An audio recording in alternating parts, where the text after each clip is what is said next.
Hi there. Minor and major misconducts.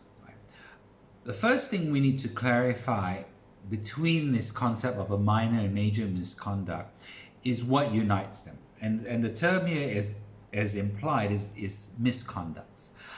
Think of misconducts as a behavioral related violation, right? With the emphasis being on the word conduct, right? It is something to do with someone's behavior as opposed to, say, his performance or her performance, right? Now, typically, some examples of minor misconducts would include situations such as someone being absent, perhaps for 1 or 2 days from work, perhaps a staff that is regularly late for work.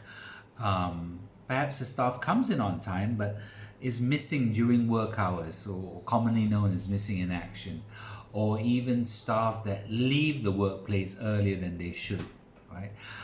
Some other examples of minor misconducts could be minor related SOP issues. For instance, someone applying for leave not within the stipulated guidelines. Another example I can think of would be a security guard, perhaps that is not wearing the correct uniform, or there might be an attire uniform related issue, or perhaps someone during work hours goes on social media, it crosses the line where what would be deemed a fair amount of access to, say, his or her Instagram or Facebook, but perhaps crosses the line and is constantly using his or her Facebook account or Instagram, or for that matter going on YouTube. Those are examples of a minor misconduct, right? Now, in those situations, there are 5 tools that every manager has at his or her disposal without needing to consult with HR. The first is you do have that right to send your staff an explanation letter, or even an explanation email. Right? It could be something as simple as 2 sentences where you say, hey, I noticed that you were late for work yesterday. Please explain.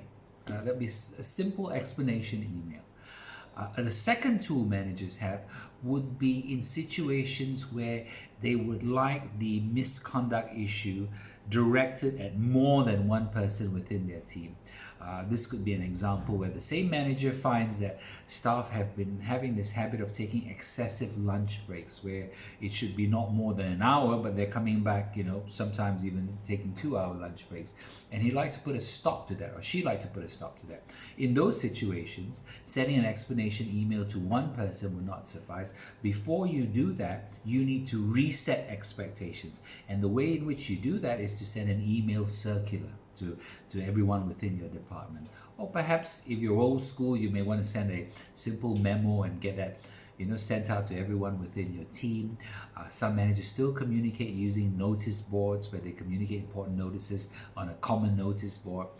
Some managers have minutes, have a meeting with the staff, have those things minuted, and at the end of it, have each staff sign the minutes. So whatever your flavor is, the emphasis being tool number 2 is where you communicate it on a group-wide basis via the option of an email circular, a group memo, a notice board, or the last being a meeting minutes being signed by all staff.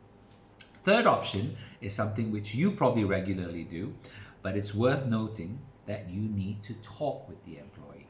Right? Whatever the underlying issue is, there's nothing like a face-to-face where the manager sits down with the staff and explains the importance or the ramifications of their actions. Right? So that's item 3, where you talk to the employee. Item 4 is where you then start moving on to things like reminders. Now, this is where you've already issued that explanation email, or you've clarified a company expectation on something, or you're making reference to a company policy that's being violated, but you don't think it's serious enough to warrant HR action. But at the same token, you don't want this matter being glossed over by the employee. So what you can do here is issue that staff a reminder. An email can work wonders here. A simple reminder to the staff via email saying, hey, I noticed last week you were in breach of this requirement, where I told you that if you're absent, you got to call me at the first chance you get and you only inform me at 4 o'clock in the afternoon, please be reminded that you should be informing this to me ASAP or as soon as possible. The last two, and this is normally after a reminder has been issued and the staff still repeats it, but you'd like to give the staff an opportunity before bringing this up or escalating this to HR, is to issue that staff a caution letter. Now, a caution letter is a pre-warning letter in terms of importance. It sort of sits in between a reminder and a warning letter in terms of importance. So it's sitting there in the middle, and this is where the manager says, I've issued a reminder, you still are repeating this. Please be cautioned that if you repeat this again, I'll have no choice but to escalate this to HR. In this case, it will become a serious issue.